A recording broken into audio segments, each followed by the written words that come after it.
Beşinci ünitenin ilk dersinde soru kelimelerini şimdiki zaman cümlelerinde nasıl kullanıyoruz onu göreceğiz. Tahtadaki örneğimize bakalım. They are cleaning the blackboard. Onlar yazı tahtasını temizliyorlar. Hatırlarsanız soru yapmak için yardımcı fiil olan are'ı başa alıyorduk. Are they cleaning the blackboard? Yazı tahtasını temizliyorlar mı? Şimdi işin içine nasıl, neden, ne zaman gibi soru kelimelerini katalım. Mantık yine aynı. Soru kelimesini en başa getiriyoruz. Why are they cleaning the blackboard? Neden yazı tahtasını temizliyorlar? Diğer örneklerle devam edelim. Is the baby crying? Bebek ağlıyor mu? Başına neden getirelim? Why is the baby crying? Bebek neden ağlıyor? Diğer örnekte where are you going? Nereye gidiyorsun? diye sormuş. Cevap verelim. I am going downtown. Şehir merkezine gidiyorum. Son örneğimizde çözmek yani solve fiilini kullanalım. How are you solving this problem? Bu problemi nasıl çözüyorsun? Gördüğünüz gibi konu son derece basit. Mantığımız hep aynı. Soru kelimesi, artı yardımcı fiil, artı özne, artı fiil ve varsa nesne, yer, zaman. Gramer bilgilerini ezberlemeyin. Önemli olan cümlelerin nasıl kurulduğunu görmek. O yüzden şimdi bir tercüme alıştırması yapacağız ve konuyla ilgili yeni cümleler kuracağız. Eğer İngilizce temelin yoksa cümleleri yazarak da çalışman gerekir. Yazmak, yapıları hafızaya daha iyi yerleştirir. Hazırsan başlıyoruz.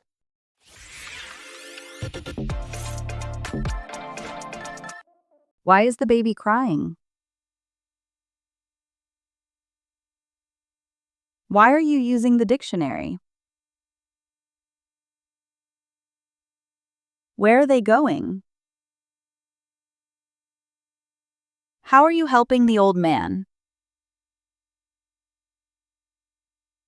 Which problem are you solving? Why is she eating salad?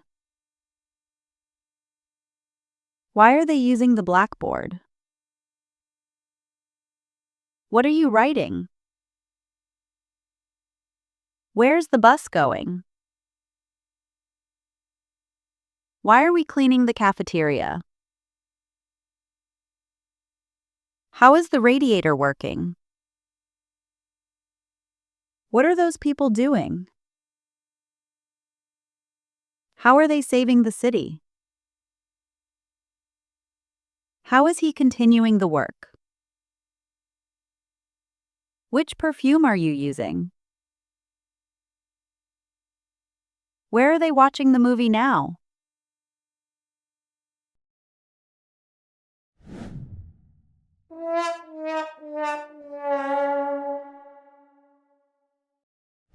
Şimdi kısa bir tekrar alıştırmasına geçiyoruz. Mümkünse yüksek sesle çalışın. Amacımız cümleleri ezberlemek değil, yapıları refleks haline getirmek. Hazırsanız başlayalım.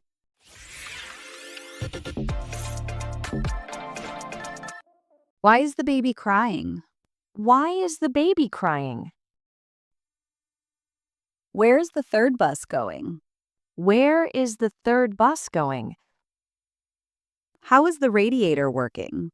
How is the radiator working? Why are the little girls crying? Why are they cleaning the big picture? How are you solving this problem? Which perfume are you wearing? Why are they studying hard? Why is she using the other dictionary?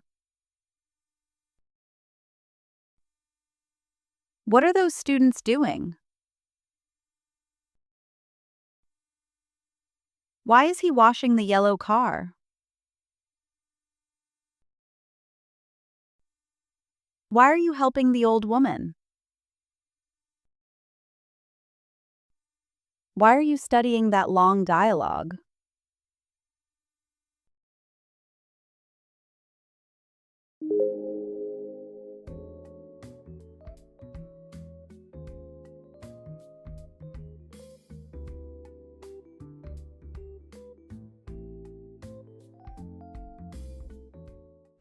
Evet arkadaşlar, bugün soru kelimelerini şimdiki zaman cümlelerine dahil ederek İngilizce'de kendimizi ifade etme yolunda çok önemli bir adım daha attık. Gördüğünüz gibi doğru formülü bildiğinizde cümle kurmak aslında bir yapboz parçalarını birleştirmek kadar kolay. Bugün öğrendiğimiz bu yapıları ve yeni kelimeleri günlük hayatınızda bol bol tekrar etmeyi unutmayın.